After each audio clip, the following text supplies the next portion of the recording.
ఈరోజు సంఘాల్లో ఎక్కువగా బయలుదేరే వాళ్ళు ఉన్నారని. అంటే ఏంటి?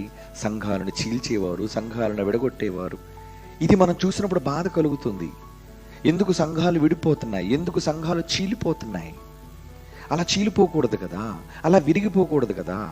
సంఘం అంటే క్రీస్తు యొక్క సామ్రాజ్యం కనుక భూమి మీద పటిష్టంగా ఉండాలి, చాలా బలంగా. ఎందుకంటే దీనికి ఖర్చు పెట్టింది డబ్బు కాదు, దీనికి ఖర్చు పెట్టింది స్వయంగా క్రీస్తు యేసు వారి రక్తం, ప్రాణం. దేహానికి ప్రాణం రక్తం కనుక ఆ రక్తం అంతటినీ కార్చి కదా పెట్టాడు ఈ సంఘం కోసం.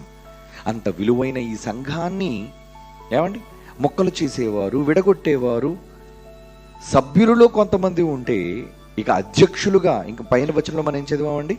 పై వచనంలో మనం ఏం చదివాం? ఏమండి?